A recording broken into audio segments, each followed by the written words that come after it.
40代のおじさんです。最近職場に女子大生のバイトが入ってきました。非常にいい匂いがします。感動して声に出していい匂いですねと言いたいです。40代のおじさんに匂いがいいって言われたら気持ち悪いです。妻と子供が一人います。私の年収は1300万円、妻も500万ほど。私一人力だとしても贅沢しなければ金銭的な不安はそこまでありません。一方、妻は仕事を続けたく、子供を保育園に寝ています。雨の日も風の日もカッパをかぶって私が自転車で送迎をします。妻の意思は尊重したいものの、時たま専業主婦になってくれないかななんて思ってしまう注目があります。よくさんの率直なご意見ください。長谷川さんですね、金を稼ぐということが、重要であるというふうに長谷川さんは考えてるんですけど、あの、自分の能力で社会に認められて対価としてお金を得るという行為を人はしたいのです。で、奥さんも多分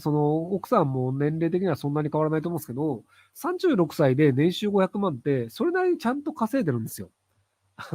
僕46歳なので、同級生の長谷川博之なんじゃなかったんですけど、なので、36歳で年収500万だとすると、多分それなりにいい仕事をしていて、その責任もあって、部下もいて、で、自分の能力でちゃんと社会に認められるっていう実感がある仕事だと思うんですよね。で、それを失ってしまう、それが奪われるっていうのは、自分の尊厳が失われるという感覚に近いと思うんですよ。なので、金があるんだからいいじゃんって、俺の金でお前はずっと暮らせばいいじゃんってなっても、やっぱ自分自身の能力をその社会に出すことによって、自分が社会で役に立ってる、認められてるっていう感覚は、やっぱね、人としての尊厳に関わるので、俺は1300でお前500なんだから半分以下じゃねえかっていうのはわかるんですけど、なかなかね、それは難しいんじゃないかなと思うんですよね。で、要は雨の日も風の日もカッパをかぶって自転車で送迎するのが、1300万の年収がある人がやる仕事じゃないよね。それおっしゃる通り。なので、金払って、子供を連れていくっていうベビーシッターを雇ってください。朝のその子供を連れていくだけのベビーシッターを雇うっていうのでいくと、多分1回2000円とか払えば普通に雇えると思うんですよ。で、週5日間で1万円で、月に4、5万とか払えば、別に朝、送るとか、で、夜も迎えてほしいとかであれば、倍払えば、朝夜の、別に子供の送り迎えやるって人って、すぐに見つかるので、なので1300万あるんだから、金で解決すればいいんじゃないかなと思います。はい。ちくわぶさんがやるやるって言ってるんで。なので、1時間ぐらいの送り迎えで2000円もらえるんだったら全然やるよっていう人世の中にいると思うので、なので、人を雇うっていう形で、その奥さんの尊厳も維持しつつ、自分は送り迎えやりたくないっていうのを両方満たすことはできるんじゃないかなと思います。40代のおじさんです。最近職場に女子大生のバイトが入ってきました。その女の子が非常にいい匂いがします。私は純粋に感動して、その女の子がいい匂いであることを褒めたいんですが、何々さんいい匂いですねと声に出すと、ドン引きされるとわかります。よかったです。分かっていただいて。しかし本当にいい匂いですし、感動して声に出していい匂いですねと言いたいです。下心とか断じてありませんが、女性に自然に良い匂いですねというにはどうすればいいでしょうか。心にしまうのがベストですか。あの、言いたいという気持ちと伝えたいという気持ちを今ごっちゃにしています。要は言いたいなら今すぐ口に出してください。でも、問題は伝えたいという気持ちを持っていると。こっちが問題です。なので、言いたいんだったら何度も言ってください。ただ、伝えると、嫌われます。で、要は、伝えたいっていうのは、自分が思って相手を褒めたいんだから、伝えるのは何の問題もないんじゃないかというふうに、自分を一生懸命、盛り上げようとしてると思うんですけど、40代のおじさんに匂いがいいって言われたら、気持ち悪いです。相手にとって良かれと思ってやってるのかもしれないし、悪気は全然ないのかもしれないですけど、残念ながら気持ち悪いです。で、多分、会社の中でも、決め親父がいるっていうことになるので、残念ながら、気持ち悪いっていうのを、ちゃんと自覚してください。なので、その彼女の、その高校生がいないところで、何度も何度も言えばいいんじゃないかなと思います。直接言わないでメールでとか LINE でとかでもやめてください。気持ち悪いです。以上です。はい。小さな会社の経営者です。売上をめっちゃ稼げるが、企業理念を守ってくれず、会社の不満を他スタッフに常に言っているスタッフがいます。強く注意すれば辞めるのは目に見えています。背中を見せられる実力とお金はありません。ひろくさんならこの問題をどう解決しますか？結局だからその理念を守りたいとあなたが思っていないので、なので理念が守られないという話です。でそのお金の余裕と理念どちらを取りますかっていうので、和田さんはお金を取りますっていうのがスタッフに見えてるので、なのでスタッフも理念を守る必要がないっていうふうに認識してるんだと思うんですよね。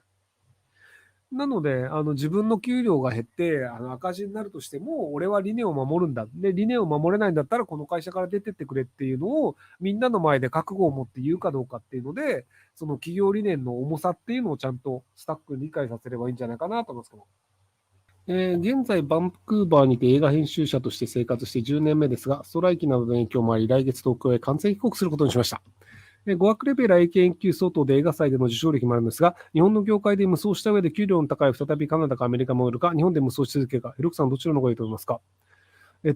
多分日本で無双できないっていうのが一番高い確率のパターンなんじゃないかなと思うんですけど、その外国で何らかしらの賞があるぐらいの人でも、じゃあこの人に監督を任せようというふうにお金が集まるかっていうと、かなりきついと思うんですよね。結局映画を撮るっていうのは、日本の場合だと、なんとか組とか呼ばれるんですけど、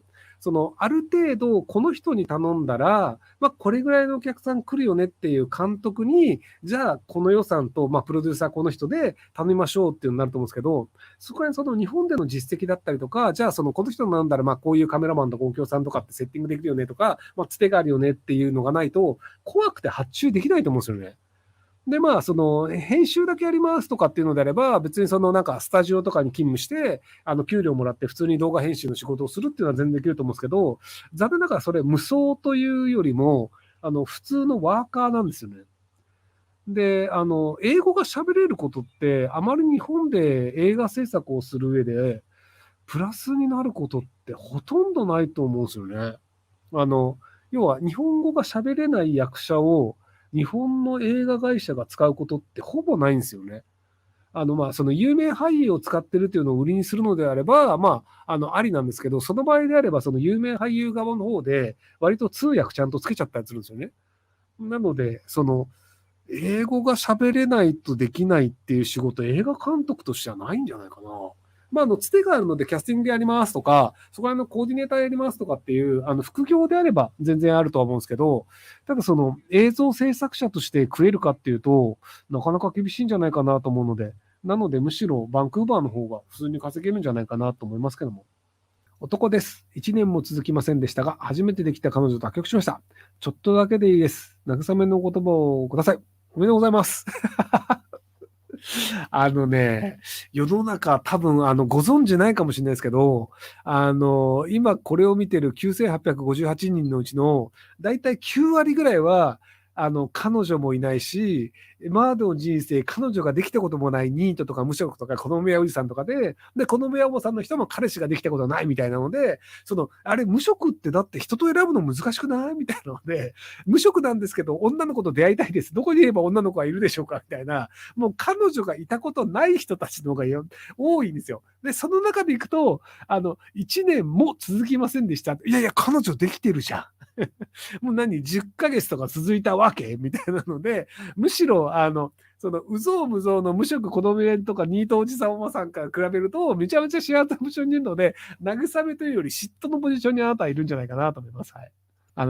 無職でね、ありがちなパターンっていうのがね、自分自身っていうのがね、見えてないっていうのがあるんですよね。なので、無職とか子供園さんの子供やおばさんが、なぜか上から目線でコメントをするんですけど、はい、ほら、破局をしたことがない人って言うんですよ。俺、今まで生まれてこの方、一度も破局したことないぞっていうね。っていうのが、ほら、前世で空いたぞとかね。彼女ができてる時上位ランクっていう。なので、彼女が一度で見たことがあると完全に勝ち組なので、はい。なので、もう新しい彼女でも作ればいいんじゃないのっていうね。そうそう、だから、自慢に聞こえるんだよね。いや、付き合ったことあります。1年ぐらい付き合ったけど別れましたって。お前だって付き合えるんじゃん。次もいけんじゃん。みたいな。はい。なので、新しい彼女を作って頑張ってください。